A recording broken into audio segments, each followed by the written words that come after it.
we believe in free markets, and running a business, that's a huge part for it. When the market gets intervened by a government, nobody really knows how it's going to work and what the implications are. That said, our focus isn't so much on what's happened. We understand why they did it and such. The focus now is, so how do we move forward? And there's no sense investing in increasing production in the province if we're going to have oil shut in. So I think the real focus is how do we work with the current government to try and lift production and takeaway capacity at the same time, so that we can get fair value for 100% of the production in the province, and then we can start looking around how do we invest to continue to grow production.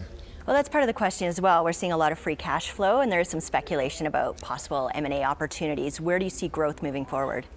Well, it's interesting. We've tried to change the conversation that growth equals production, because we think there's an enormous opportunity for us to continue to grow the cash flow of the company without having these large, significant projects. So one of the things we've said, between 2020 and 2023, our focus is to generate $2 billion of incremental cash flow. So based on last year's, that's about a 20% increase in the cash flow. And we're going to do that through a series of debottlenecks, and there are some projects in there like the coke-fired boiler and such, but there's also a lot of it is around leveraging technology and how we can improve the performance of our assets, improve reliability, and carry on with our operational excellence journey, as well as leveraging technology around just doing better and performing better. Suncor also has a large number of in situ projects possibly waiting in the wings. What is it going to take to get you to move forward on those? Well, really two things. One is we really need to understand where we're at on the market access side.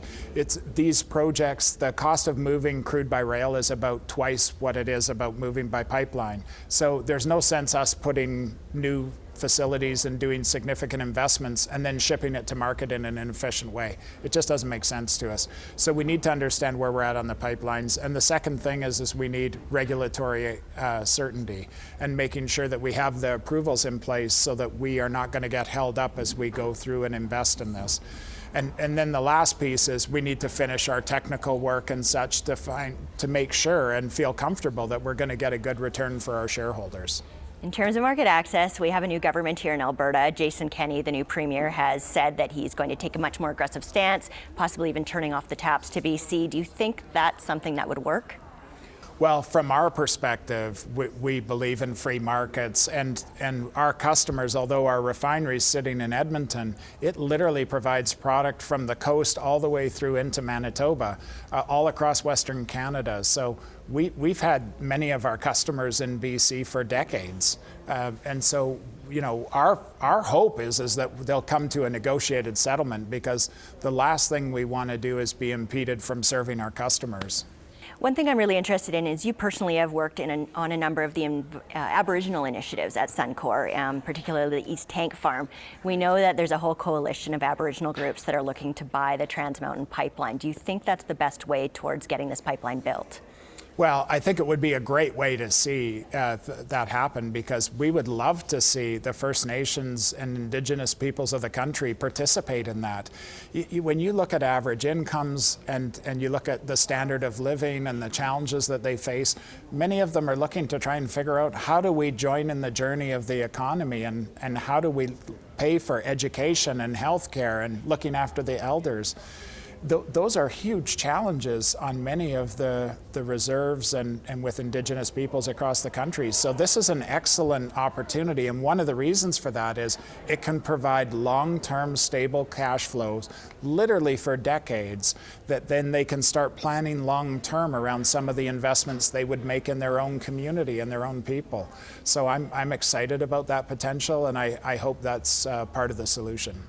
Interesting. And finally, I have to ask, you're filling in some big shoes here. We've had Rick George, Steve Williams. What's going to be different now that you're taking over the reins? Well, it's interesting because I've been on the executive leadership team for 10 years. And so I served under Rick George, and then for the last 7 years under Steve. So I've worked on this journey around focus on sustainability, operational excellence, capital discipline, all of these pillars that we think are so important to the journey that we've had.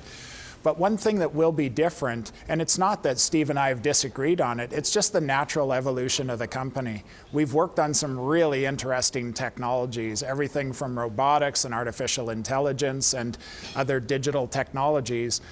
But I kind of view it that we're in the cool initiative phase. Like, we've done a number of pieces. Now we're trying to figure out, how do we get the whole company to go on this journey together and pull in the same direction? We call it Suncor 4.0. Not only leveraging the fourth industrial revolution into our company, but also the fourth significant chapter of Suncor. And we're very excited about the journey, and I think the organization's charged up, and we're confident that with our people, their creativity and their ingenuity, we're going to make it happen and win. We've seen a lot of autonomous trucks moving in towards Suncor. What other kinds of technology might we see soon?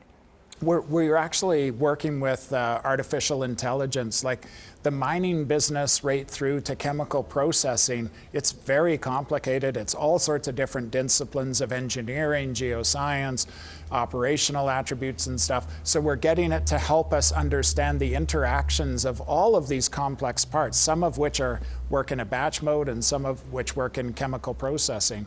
Or we're working on bots to take simple tasks and be able to automate them that cut across a variety of different systems. There's just so much opportunity in this, or remote sensing technologies where we can start to detect problems on a pump literally weeks or months before it ends up being catastrophic to the pump, so that we can intervene on a planned basis and be more reliable and produce more oil, drive down our costs. So we're very excited about the journey.